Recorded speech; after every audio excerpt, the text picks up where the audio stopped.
हमारे channel total physics में आपका पुनः एक बार स्वागत है। मैं डॉक्टर मनीष कुमार तिवारी। आज की इस वीडियो लेक्चर में हम लोग डिस्कस करेंगे entropy of a thermodynamical system. किसी थर्मोडायनेमिकल सिस्टम का एंट्रोपी क्या होता है, ये इसको हम लोग समझेंगे और साथ ही साथ इसका कैलकुलेशन डिफरेंट कंडीशंस में भी करेंगे।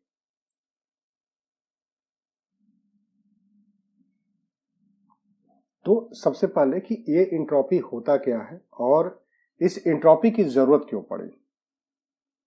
तो जैसा कि आप ये जानते हैं कि फर्स्ट लॉ ऑफ थर्मोडायनेमिक्स में हमें यह बताया गया कि यदि किसी थर्मोडायनेमिकल सिस्टम को हीट एनर्जी डेल्टा क्यू देते हैं तो उस थर्मोडायनेमिकल सिस्टम की इंटरनल एनर्जी में चेंज होगा du और रेस्ट एनर्जी जो है एक्सटर्नल वर्क डन में खर्च हो जाएगी। ये फर्स्ट लॉ ऑफ थर्मोडायनेमिक्स था। अब इस लॉ ऑफ थर्मोडायनेमिक्स से यह पता चलता है कि हीट में be converted into work. Heat में बी कन्वर्टेड इनटू वर्क मतलब कि हीट एनर्जी को हम मैकेनिकल वर्क में चेंज कर सकते हैं, लेकिन कैसे करेंगे, किस प्रकार से करेंगे, इसकी कोई जानकारी नहीं थी। साथ ही साथ इसको भी बताया गया कि यदि मान लिया जाए कि हमारे पास एक पीवी डायग्राम है, हमारा कोई थर्मोडायनेमिकल सिस्टम स्टेट 1 से प्रारंभ होता है और जैसे कि ये बता दिया गया इधर प्रेशर एक्सिस, इधर वॉल्यूम एक्सिस। तो यदि स्टेट 1 से हमारा थर्मोडायनेमिकल सिस्टम स्टार्ट होता है, स्टेट 2 पर फिनिश होता है, तो इस प्रक्रिया में वर्क डन कितना हो जाएगा। तो ये area under this curve will be work done. या तो सिंपल है कैलकुलेशन, इसको निकाल सकते हैं। इसी प्रकार से यदि कोई थर्मोडायनेमिकल सिस्टम इस रूट को फॉलो न करके अब इस रूट को फॉलो करा, जिसको कि हम लोग रेड कलर से दिखा रहे हैं, तो now the work done will be equal to area under red curve. जो रेड कलर की कर्व है उसके अंदर की जो एरिया होगी ये वर्क डन होगा इस पीवी डायग्राम में। तो इसका मतलब हुआ कि यदि कोई हम अगर कहें कि कोई थर्मोडायनेमिकल सिस्टम स्टेट 1 से प्रारंभ हो रही है, स्टेट 2 में फिनिश हो रही है, तो इस प्रक्रिया में वर्क डन कितना होगा। तो इसको बताने के लिए हमें यह जानकारी होना आवश्यक होगा कि किस पाथ को फॉलो किया जाएगा, क्योंकि अगर आप पाथ को डिसाइड कर दोगे तो then you can also decide what amount of work will be done at the end of the process.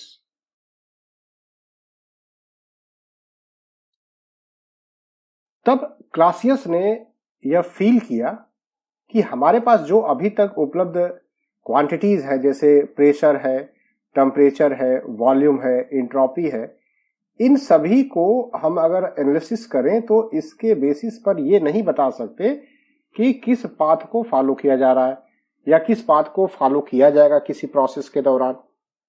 तो उन्होंने एक नई क्वांटिटी के बारे में सोचना प्रारंभ किया कि वह एक नई क्वांटिटी होगी ऐसी जो इस रूट को डिसाइड करती हो।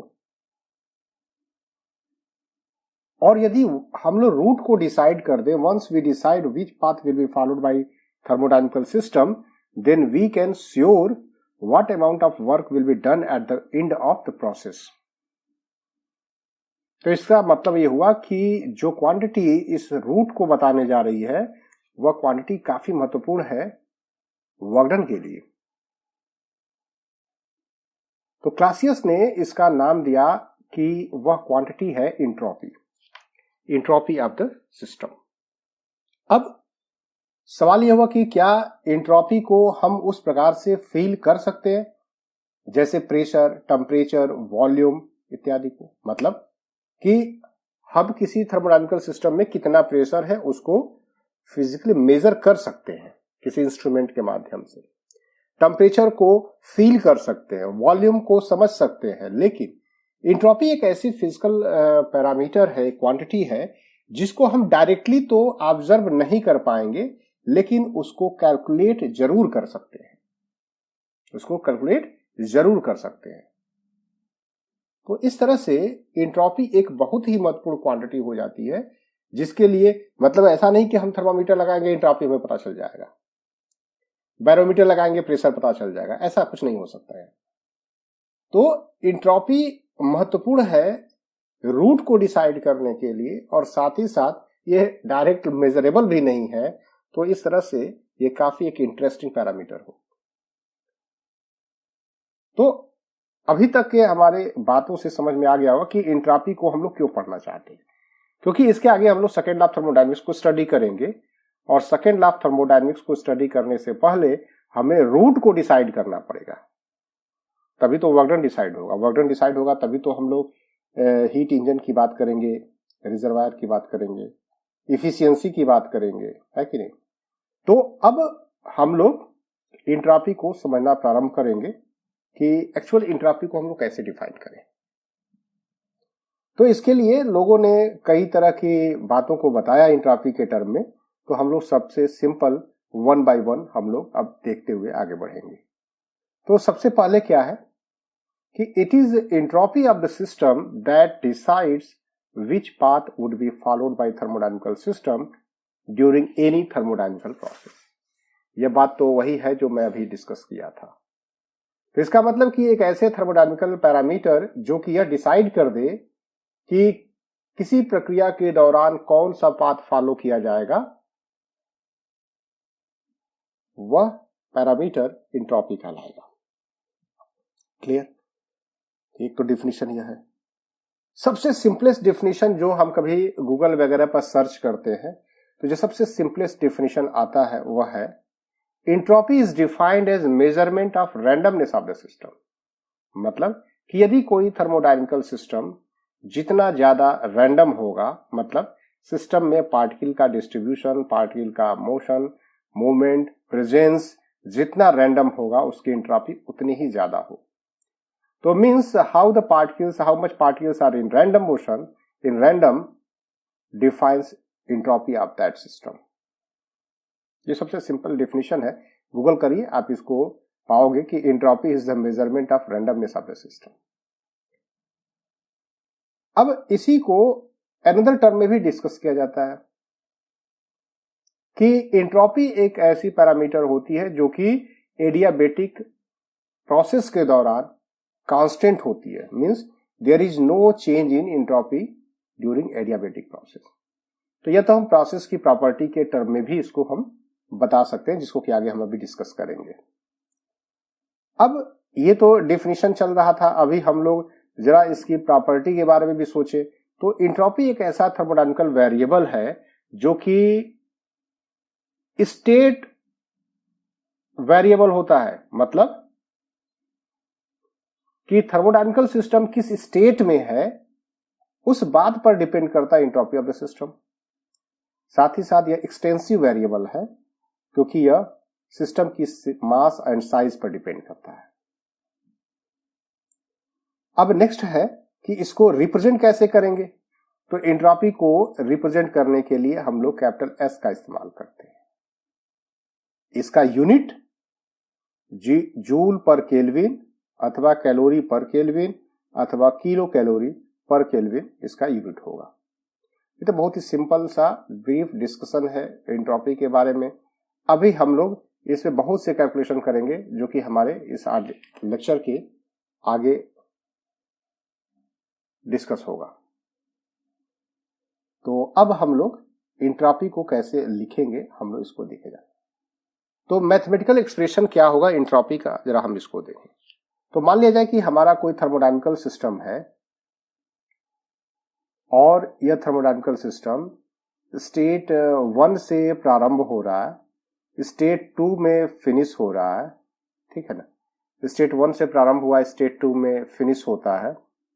तो इस प्रक्रिया में हमने इधर वॉल्यूम एक्सिस को दिखा दिया, इधर प्रेशर एक्सिस को दिखा दिया। तो means we have a thermodynamical system which is changing, which is under process from state 1 to state 2। state 1 से state 2 की तरफ प्रोसेस में है। तो इस दौरान यदि मान लिया जाए delta Q energy T temperature पर, मतलब कि स्टेट 1 से स्टेट 2 में जब सिस्टम इवॉल्व हुआ तो उस दौरान उसको हीट एनर्जी दी गई डेल्टा क्यू। तो then the change in entropy during the process taking place between state 1 and state 2, and this is given by ds, change in entropy for the process taking place between state 1 and state 2, and this will be equal to delta Q by T. Delta Q by T. So this is the simple expression for change in entropy of a thermodynamical system during a process taking place between two states at a given temperature. Okay, अब हम लोग first law of thermodynamics से ये जानते हैं कि delta Q is equal to du plus delta W. यहां पर डेल्टा W क्या है? This is the work done and this may be written as PdV. Then delta Q will be equal to du plus PdV. Okay, if this is equation 1, then this is equation number 2. Now, if we consider 1 mole of gaseous system, then du may be written as Cv dt. So, delta Q may be written as Cv dt plus PdV. This is equation number 3.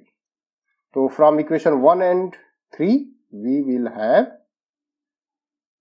change in entropy. This is equal to Cv dt by T plus P by T dV. This is the simple expression for change in entropy between two states 1 and 2. 1 and 2.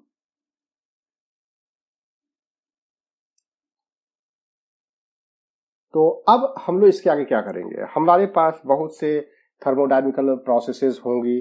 तो जैसे हमने अभी जो लिखा है यह temperature, pressure और volume तीनों टर्म है. लेकिन जैसा हम जानते हैं कि किसी थर्मोडायनेमिकल सिस्टम को एक्सप्लेन करने के लिए एट ए टाइम 2 वेरिएबल ही सफिशिएंट होता है. लेकिन हमारे पास तो यह 3-3 वेरिएबल दिख रहे हैं. तो इसका मतलब जितने ज्यादा वेरिएबल इन्वॉल्व होंगे उतना ही ज्यादा ये कॉम्प्लेक्स होगा सॉल्व करने के दौरान. तो इसके लिए मैंने क्या किया है कि अलग अलग प्रोसेस को लिया है और अलग अलग कंडीशन में, मतलब प्रेशर वॉल्यूम के टर्म में, टेम्परेचर वॉल्यूम के टर्म में, प्रेशर और टेम्परेचर के टर्म में एंट्रोपी कितना चेंज होगा स्टेट 1 स्टेट 2 के बीच में, मैं इसको अब आगे डिस्कस करने जा रहा हूं. तो नेक्स्ट हम लोग डिस्कस करने जा रहे हैं कि entropy of a perfect gas when state change from T1 V1 to T2 V2. मतलब कि यदि कोई थर्मोडायनेमिकल प्रोसेस इस प्रकार से प्रोसीड कर रहा है कि उसका स्टेट में चेंज T1 V1 से T2 V2 में हो रहा है, तो उसमें कितना एंट्रोपी चेंज होगा इसको हमें कैलकुलेट करना है. तो इसके लिए क्या करने जा रहे हैं? तो हम लोग सिंपल ऐसा जानते हैं, since we know that ds change in entropy is equal to Cv dt upon T plus P by T dV. ये तो अभी हम लोग डिस्कस किया हमने. अब हमारे पास क्या है? परफेक्ट गैस है और टेम्परेचर T1 V1 से T2 V2 में चेंज हो रहा है जब थर्मोडायनेमिकल सिस्टम. तो इसको हम लोग ऐसे डिस्कस कर सकते हैं कि मान लिया जाए कि यह हमारा कोई थर्मोडायनेमिकल सिस्टम है, यह V दिखा दिया, इधर हमने P दिखा दिया. ठीक है, पीवी डायग्राम तो अक्सर हम लोग बात करते हैं, डिस्कस किया हुआ बहुत बार इसमें. तो यह हमारा ये स्टेट 2 है, यह मेरा स्टेट 1 है और यहां पर टेम्परेचर था T1 और वॉल्यूम था V1. यहां पर टेम्परेचर है T2 और वॉल्यूम है V2. ओके, तो हमारा थर्मोडायनेमिकल सिस्टम इस प्रकार से स्टेट 1 से स्टेट 2 के बीच में प्रोसेस हो रहा है. तो अब हमें निकालना है कि what will be the change in entropy when process will take place from state 1 to 2, that is from T1 V1 to T2 V2. तो बहुत सिंपल है. अब हम लोग क्या करने जा रहे हैं? देखो हमारे पास क्या है? परफेक्ट गैस है. तो also we have PV is equal to RT. PV is equal to RT. Okay, तो हम लोग क्या करने जा रहे हैं कि यहां से P बाई T की वैल्यू, हमें टेम्परेचर और वॉल्यूम के टर्म बात करना है. तो इसका मतलब कि बस ये प्रेशर यहां से एलिमिनेट हो जाए तो मेरा काम बन जाएगा. तो यहां से हम लोग P बाई T की वैल्यू R बाई V निकाल सकते हैं ऐसा. आर क्या गैस कांस्टेंट है, R is equal to CP minus CV भी होता है कि नहीं। अभी हम लोग इसके पहले के डिस्कशन में इसको देखा था मैंने। तो D S equal to CV D T upon T plus P by T को हम लोग रिप्लेस कर देंगे R D V by V के टर्म में, ठीक है। तो यह हो गया। अब हम लोग बताएं कि स्टेट 1 और स्टेट 2 के एंड में कुल कितना थर्मोडायनेमिकल, कुल कितना जो है चेंज होगा, कुल कितना चेंज होगा। तो इसको हम लोग अब कैलकुलेट कर सकते हैं। तो इंटीग्रेट कर देंगे अगर, तो हमें चेंज मिल जाएगा स्टेट 1 से स्टेट 2 में। तो वह चेंज कितना हो जाएगा, तो चेंज हो जाएगा S2 माइनस S1। और ये क्या है, तो स्टेट 1 से स्टेट 2 में ये ds की वैल्यू हो गई।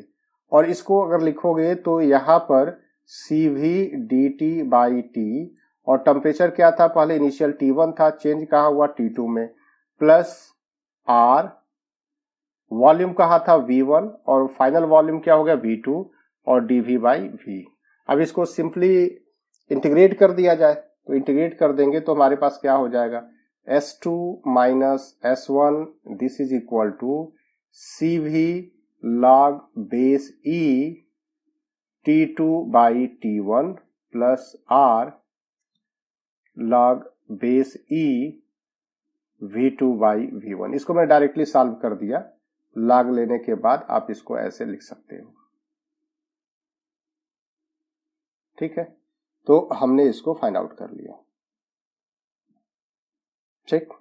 तो इसका मतलब कि यदि टेम्परेचर T1 और वॉल्यूम V1 से थर्मोडायनेमिकल सिस्टम T2 और V2 में चेंज हो जाता है, तो हम इसको इस प्रकार से लिख सकते हैं। अब इसी को हमें log बेस 10 में कन्वर्ट करना होगा। तो इस पूरे क्वांटिटी में 2.3026 से मल्टीप्लाई कर देंगे, तो यह हमारा पूरी क्वांटिटी क्या हो जाएगा, CV log base 10 T2 by T1 plus R log base E V2 by V1, या बेस 10 हो जाएगा और इस तरह से। तो यह बेस 10 के फॉर्म में हमारा change in entropy thermodynamical system में कितना होगा, इसको हमने यहां से फाइंड आउट कर लिया, ठीक है। तो CV क्या है, specific heat at constant volume. T1 and V1 is the initial parameter from where thermodynamical process started, and T2, V2 are the final parameter at which thermodynamical system reached, means finally जहां पर पहुंच गया, ठीक। तो ये calculation हमारा जो था अभी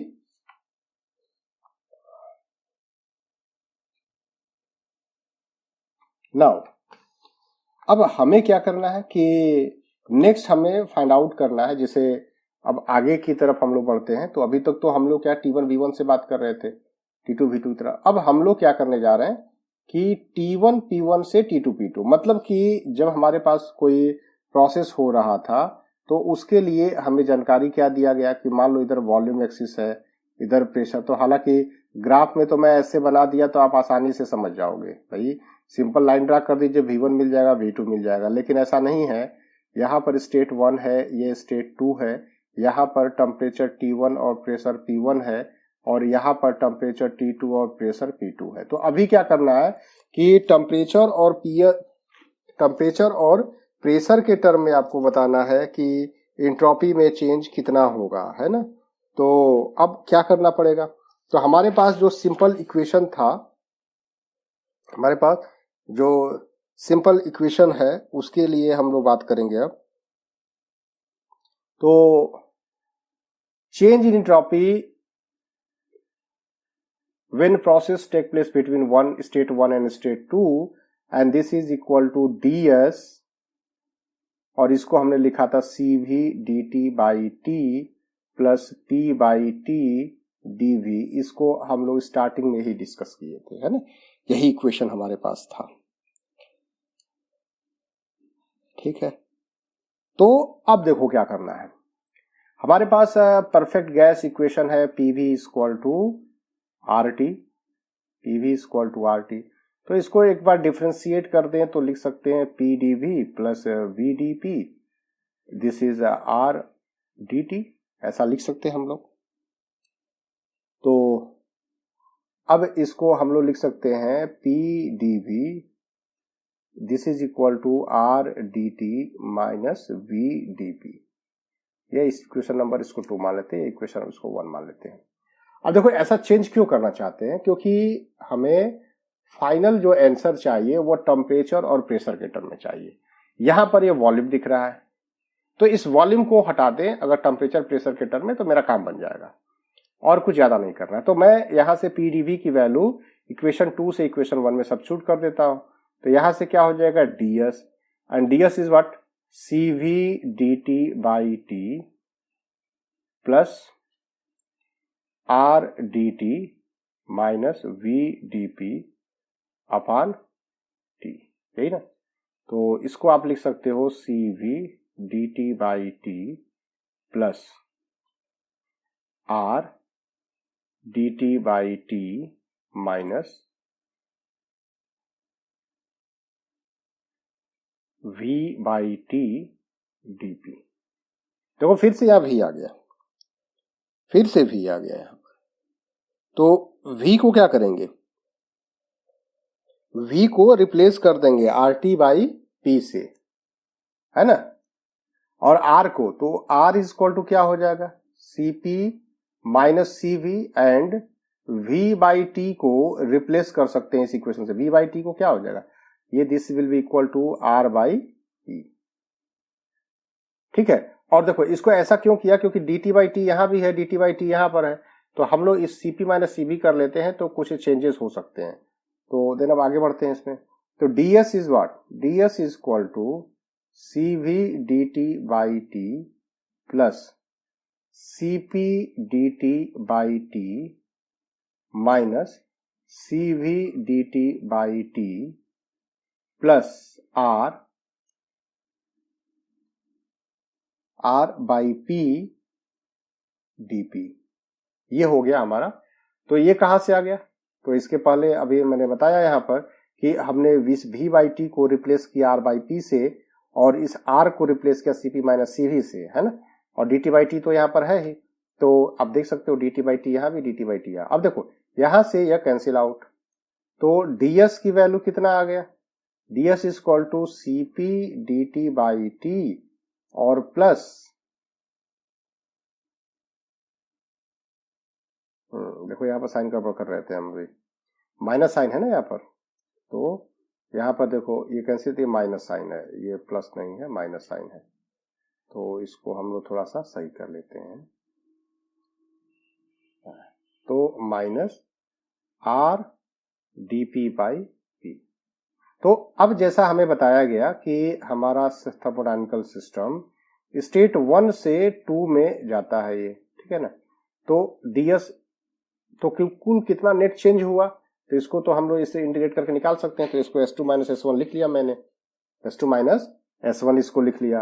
अब ये क्या हो जाएगा, तो cv cp है यहाँ पर dt बाई टी, और टेम्परेचर क्या था यहाँ पर T1 से T2, क्लियर। और minus r dp by P, pressure change हो रहा है P1 से P2 के बीच में। तो change in entropy when system proceeds from state 1 to state 2, तो this is equal to s2 minus s1, and this will be equal to cp log base e T2 by T1 minus r log base e P2 by P1। इसी को आप base 10 में भी convert कर सकते हैं। तो 2.3026 से मल्टीप्लाई कर देंगे cp log base 10 T2 by T1 minus r log base 10 P2 by P1। This is your final answer. तो यदि कोई थर्मोडायनामिकल सिस्टम स्टेट 1 जहां पर की पैरामीटर टेम्परेचर T1 और प्रेशर P1 था, प्रारंभ होकर के स्टेट 2 जहां पर टेम्परेचर T2 और प्रेशर P2 है, तो यदि इस तरह से कोई थर्मोडायनामिकल प्रोसेस हो रही है, तो उस दौरान इस प्रक्रिया के अंत में, मतलब स्टेट 1 से स्टेट 2 में ट्रांजिशन के दौरान कुल कितना चेंज एंट्रोपी में होगा, उसको हम इस इक्वेशन से, इस रिलेशन से फाइंड आउट कर सकते हैं। अब तीसरा जो हमारे पास कंडीशन था वह यह है कि एंट्रोपी चेंज हो रही है, जिसको फाइंड आउट करना है। लेकिन यहां पर हमें यह बता दिया गया कि जब यह प्रक्रिया हो रही थी तो उस दौरान मान लो तो वॉल्यूम है, इधर प्रेशर मैंने दिखा दिया है ना, तो यह स्टेट 1 है और इस स्टेट 1 में प्रेशर P1 और वॉल्यूम V1। अब देखो एकदम एग्जैक्टली पीवी डायग्राम की बात कर रहे हैं। अब यहां से प्रारंभ होकर स्टेट 2 में जाता है, यहां पर प्रेशर P2 और वॉल्यूम V2 है ना। तो अब कहा गया कि इस प्रोसेस को यदि कंप्लीट हो रहा है, अगर यह प्रोसेस अगर कंप्लीट हो रहा है तो इस प्रोसेस के अंत में कुल कितना एंट्रोपी में चेंज होगा, इसको फाइंड आउट करिए। तो बहुत ही सिंपल है, मतलब हमें टेम्परेचर वगैरह नहीं चाहिए अब, है ना, टेम्परेचर हमें नहीं चाहिए। तो इसको कैसे किया जाएगा, इसमें क्या किया जाएगा? तो बहुत ही सिंपल है, जैसा मैंने पहले के डेरिवेशन में मैंने किया उसी प्रकार से हम इसको भी कर सकते हैं। तो यहाँ पर अब हम टेम्परेचर को चेंज करेंगे। तो जैसा हम लोग स्टार्टिंग में डिस्कस किए थे, since we know that the change in entropy when change in temperature and volume is dt and dv is given by cv dt by t plus r sorry not r p by t dv। यह मेरा initial equation था, इसी से हम बार बार प्रारंभ कर रहे हैं ना। तो हमने क्या किया, ds equal to cv dt by t plus p by t dv। यह मैंने पहले भी इक्वेशन लिया था, इसको मैं पुनः लेने जा रहा हूं और अब हम लोग यहां से सॉल्व करके देखते हैं। तो हमें देखो क्या है, हमारा इक्वेशन चाहिए प्रेशर और वॉल्यूम के टर्म में, लेकिन यहां पर क्या है, टेम्परेचर का टर्म भी दिख रहा है जो कि हम नहीं चाहते हैं।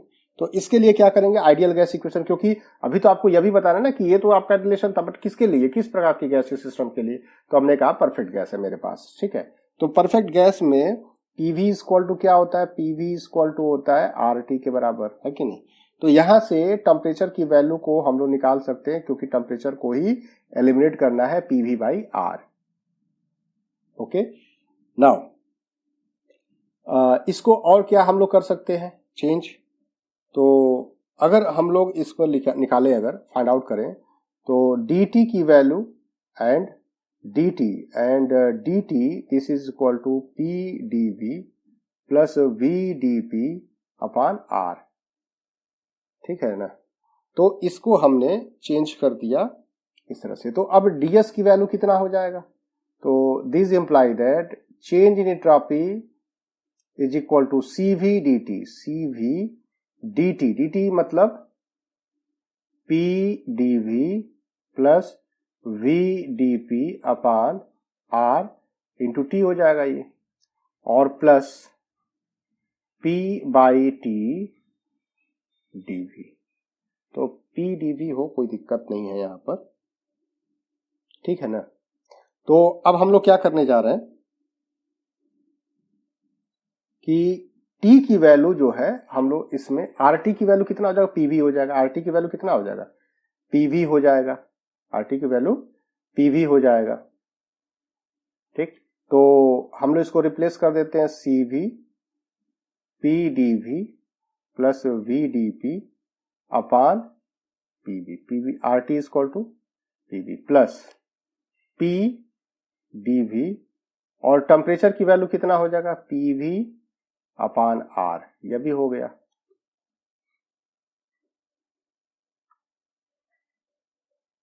ठीक है, तो देखिए यहां से प्रेशर कैंसिल हो जाएगा, और देखो इसको भी अगर हम लोग अलग अलग कर लें तो क्या हो जाएगा, CV और इसके न्यूमरेटर में PdV अपॉन PV कर दें तो P से P कैंसिल, तो DV बाई V हो जाएगा, और इधर DP बाई P हो जाएगा, है ना, और plus R DV by V हो जाएगा, ठीक है। तो यहां से भी देखो, अब फिर से हम लोग क्या करेंगे कि R को CP माइनस CV लिख लेंगे, R को CP माइनस CV लिख लेते हैं। तो DS कितना आ जाएगा, DS equal to CV dv upon v cv dv upon v plus dp upon p और प्लस cp माइनस cv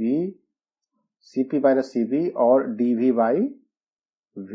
देखो यहाँ पर माइनस cv है ना, यहाँ पर minus cv dv by v, यहाँ plus cv dv by v है, तो इससे ये वाला क्वांटिटी कैंसिल आउट हो जाएगा। तो क्या मिला अभी आपको फिलहाल, तो cv dp by p plus cp dv by v। ठीक है, तो यह था change in entropy when system pressure change bye dp and volume change bye dv। dp change होता है तो वॉल्यूम में dv परिवर्तन होता है, तो कितना हो जाएगा। ठीक है, तो यदि हम लोग यह कहें कि स्टेट 1 और 2 के स्टेट 1 से प्रारंभ होकर के स्टेट 2 में जब सिस्टम फिनिश होता है, प्रोसेस फिनिश होता है, तो कुल कितना चेंज होगा एंट्रोपी में, तो इसके लिए क्या करना पड़ेगा, cv dp बाई p, यहां प्रेशर है P1, यहां प्रेशर है P2, P1 से P2 में प्रोसीड हो रहा है, प्लस cp और यहां प्रेशर क्या, वॉल्यूम क्या है, V1 से V2 dv बाई v। अब इसको अगर सॉल्व कर लिया जाए तो S2 माइनस S1 क्या हो जाएगा, S2 माइनस S1 हो जाएगा cv log base e P2 by P1 plus cp log base e V2 by V1, V2 by V1 है ना। तो अब फिर से वही पुरानी बात हो गई यहां से कि S2 माइनस S1 को हम लोग क्या लिखेंगे, 2.3026 से मल्टीप्लाई कर दें तो यह किस में बदल जाएगा, log बेस 10 में बदल जाएगा। तो P2 by P1 plus CP log base 10 V2 by V1।